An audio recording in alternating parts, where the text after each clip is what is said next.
Hello, स्वागत है आप लोगों का एक बार फिर से आपका अपना यूट्यूब चैनल लर्न विथ आदर्श में। जैसा कि पिछले वीडियो में हमने कवर कर लिया था सिंधु घाटी सभ्यता का जो भी जनरल इंट्रोडक्शन था उसको कवर कर लिया था, और साथ ही साथ इतिहास का जनक किसे कहा जाता है, BCE और ADE और सारे टाइमलाइन क्या होता है, उन सारे चीज़ों को कवर कर लिया था।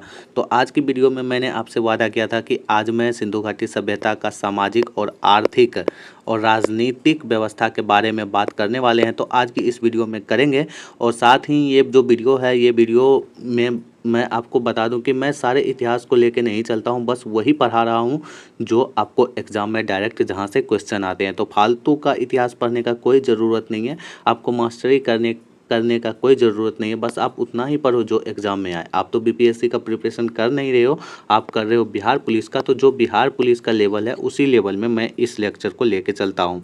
तो चलिए दोस्तों, आज का जो क्लास है उसको स्टार्ट करते हैं। दोस्तों, सिंधु घाटी सभ्यता अगर सामाजिक व्यवस्था की बात करें तो सिंधु घाटी सभ्यता में आपको महिला प्रधान समाज देखने को मिलेगा। और महिला प्रधान समाज अगर देखने को मिलेगा तो इसको अगर इंग्लिश में कहा जाए तो मैट्रिआर्कल सोसाइटी कहते हैं, यानी कि मातृसत्तात्मक सोसाइटी कहते हैं।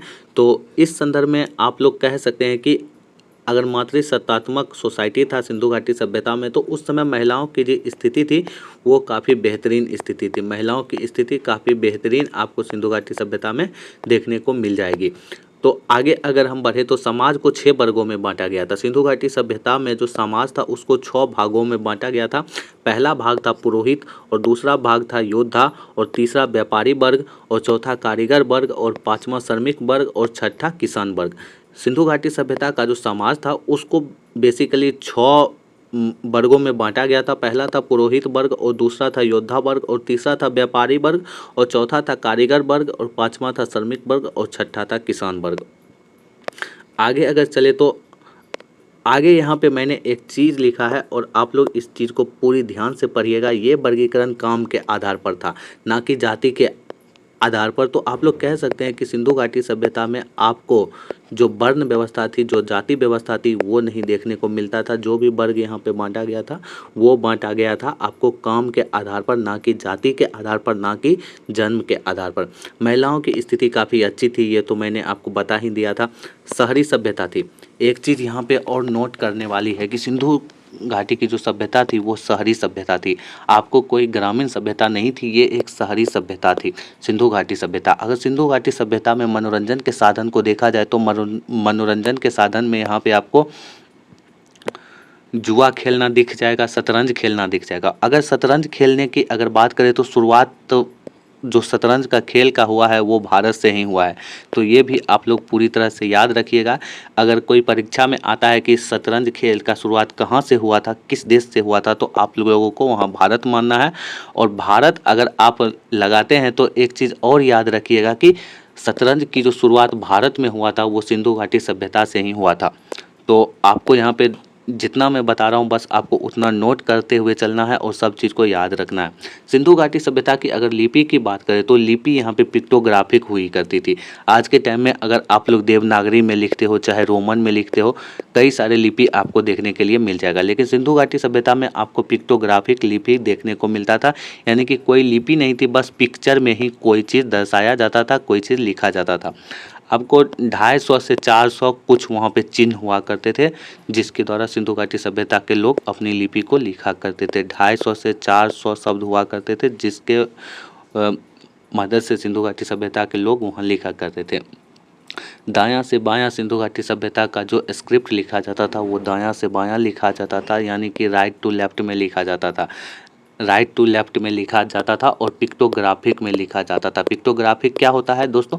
तो पिक्टोग्राफिक एक लिपि होती है जो कि प्रॉपर लिपि नहीं थी। यहाँ पे पिक्चर के द्वारा किसी भी चीज़ को दर्शाया जाता है।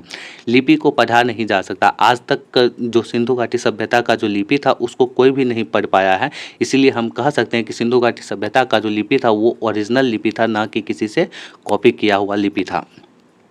यहाँ पे आप लोग देखिए कि धोलावीरा से एक अभिलेख प्राप्त होता है। धोलावीरा से एक अभिलेख प्राप्त होता है जहाँ पे जिस अभिलेख में 10 पिक्टोग्राफ को दर्शाया गया था और 10 पिक्टोग्राफ में से जो सबसे ज़्यादा बार चित्र दिखा था वो मछली का चित्र दिखा था। तो आप लोग याद रखिए धोलावीरा से एक अभिलेख प्राप्त होता है और उस अभिलेख में 10 पिक्टोग्राफ दर्शाया जाता है जो कि सिंधु घाटी सभ्यता के टाइम का होता है और उसमें सबसे ज़्यादा बार जो चित्र दिखता है वो मछली का दिखता है।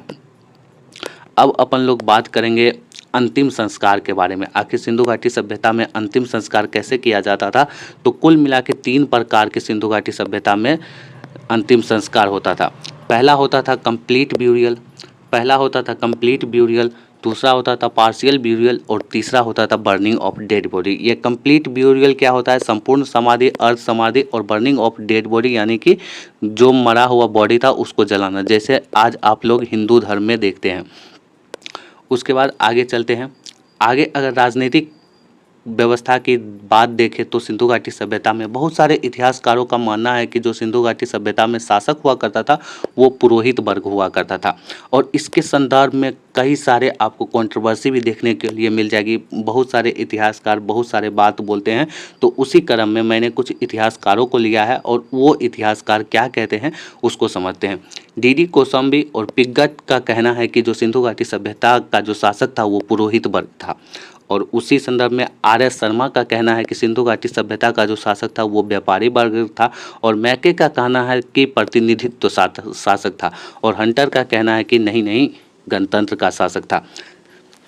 जितने भी इतिहासकार हैं सारे अपना अपना मत देते हैं। डी कोसंबी कहते हैं कि पुरोहित था, वहीं पे आर.एस. शर्मा कहते हैं कि नहीं भाई व्यापारी था और मैके कहते हैं कि भाई प्रतिनिधित्व शासक था और हंटर कहता है कि नहीं भाई तुम सारे लोग गलत हो, गणतंत्र शासक था। अगर हम यहाँ पे पिग्गट के अनुसार ऐसा कहा जाता है कि पिग्गट का कहना ये भी था कि सिंधु घाटी सभ्यता के टाइम में आपको 2 राजधानी देखने के लिए मिलता था। एक तो हड़प्पा था और दूसरा मोहनजोदारो था। 2 राजधानी था सिंधु घाटी सभ्यता का, पहला हड़प्पा और दूसरा मोहनजोदारो। अब देखते हैं सिंधु घाटी सभ्यता का आर्थिक व्यवस्था क्या था। तो सिंधु घाटी सभ्यता में अगर आप आर्थिक व्यवस्था में देखते हैं तो सिंधु घाटी सभ्यता में आर्थिक का बस 3 स्तंभ था। पहला कृषि, दूसरा व्यापार और तीसरा पशुपालन। सबसे प्रमुख जो सिंधु घाटी सभ्यता में व्यापार का साधन था वो सबसे प्रमुख जो सिंधु घाटी सभ्यता में अर्थव्यवस्था का साधन था वो कृषि था। और सिंधु घाटी सभ्यता में अगर प्रमुख फसल की बात किया जाए कृषि में तो गेहूँ उपजाते थे ये लोग, चावल, जौ, कॉटन, नील और सरसों की खेती करते थे। सिंधु के लोग कॉटन फर्स्ट टाइम, यहाँ पे आपको एक चीज़ मैं बताता हूँ, इसको आप लोग याद रखिएगा। सबसे पहले कॉटन को हिंदी में क्या कहते हैं? सूती या रुई, आप लोग कुछ भी कह सकते हो, मुझे उतना हिंदी नहीं पता है, आप अपना देख लीजिएगा। सिंधु घाटी के लोग कॉटन फर्स्ट टाइम उपजाए थे। दुनिया में सबसे पहले बार कॉटन का खेती करने वाले जो लोग थे वो सिंधु घाटी के ही लोग थे। ये काफ़ी बड़ी बात है दोस्तों। उस समय के टाइम में भी अगर कॉटन सबसे पहला बार कहीं पे खेती किया गया था तो अपने भारत में किया गया था और सिंधु घाटी के लोग के द्वारा किया गया था। सिंधु घाटी के लोग गन्ने की खेती के बारे में जानते थे। नील का साक्ष्य प्राप्त होता है दोस्तों, वो रोजदी से प्राप्त होता है। नील का साक्ष्य प्राप्त होता है, रोजदी से प्राप्त होता है और वो लोग खेती करते थे और खेती में सिंचाई भी करते थे। तो सिंचाई के लिए वो लोग एक बांध बनाए थे और उस बांध का जो साक्ष्य प्राप्त होता है वो धोलावीरा से प्राप्त होता है। अब देखते हैं व्यापार जो था वो सिंधु घाटी सभ्यता का दूसरा प्रमुख अर्थव्यवस्था का पिलर था। अगर हम व्यापार की बात करें तो 2 प्रकार से व्यापार किया जाता था, पहला आंतरिक व्यापार और दूसरा बाह्य व्यापार किया जाता था। और व्यापार में मान लीजिए कि आज के टाइम में आपके पास पैसे हैं तो कोई पैसे दे के कोई सामान लेते हैं, कोई सामान के बदले आप लोग पैसे पे करते हैं। लेकिन उस टाइम में अगर देखा जाए तो उस समय में अगर देखा जाए तो कोई पैसे एग्जिस्ट नहीं करते थे, तो लोग सामान खरीदने के लिए बार्टर सिस्टम का इस्तेमाल करते थे। बार्टर सिस्टम क्या होता है? बार्टर सिस्टम वो होता है वस्तुओं का आदान प्रदान। मान लीजिए कि आप गांव में देखे होंगे कि कोई अपना गेहूं देता है तो कोई अपना उधर से मक्का देता है। आप लोग बचपन में गेहूं बेच के बर्फ़ या सन पापड़ी या दुकान में जाके बेचे होंगे तो उनके बदले सामान मिलता है। तो जैसा यानी कि वस्तु के बदले कोई वस्तु देना पड़ता था। आंतरिक व्यापार होता था और बाह्य व्यापार होता था। तो आंतरिक व्यापार क्या होता है, जो कि भारतवर्ष के अंदर ही व्यापार किया जाता था, सिंधु घाटी सभ्यता के अंदर ही व्यापार किया जाता था। मोहनजोदारो का व्यापार हो जाता था, मोहनजोदड़ो का व्यापार हड़प्पा से रोजदी से कालीबंगा, यानी कि आंतरिक व्यापार होता था। लेकिन बाह्य व्यापार जो किया जाता था वो मेसोपोटामिया से किया जाता था, जैसे मिस्र से, इजिप्ट से किया जाता था, अफगानिस्तान से किया जाता था। जो समकालीन सभ्यता थी, विदेश थी, उससे किया जाता था। अब देखते हैं व्यापार के कुल मिला के 2 केंद्र हुआ करते थे। पहला हुआ करता था दिलमुन जो कि बहरीन में था, और दूसरा हुआ करता था माकरन जो कि बलूचिस्तान में था। तीसरा जो अर्थव्यवस्था का पिलर था वो पशुपालन था, और पालतू पशु में वो लोग ऊँट पालते थे, सुअर पालते थे, भैंस पालते थे, बिल्ली पालते थे, भेड़ पालते थे, हाथी और बैल। हम्प बुल का हिंदी मुझे नहीं पता है, आप लोग गूगल कर लीजिएगा हम्प बुल क्या होता है।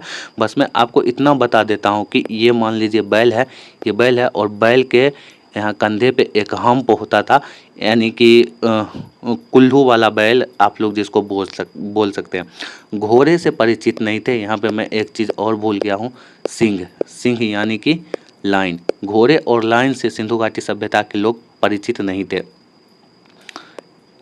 सिंधु घाटी सभ्यता के लोग घोड़े और सिंह से परिचित नहीं थे। ऊँट का हड्डी दोस्तों प्राप्त होता है, जो कि कालीबंगा से प्राप्त होता है, और इससे ये सिद्ध हो जाता है कि वो लोग ऊँट पालते थे।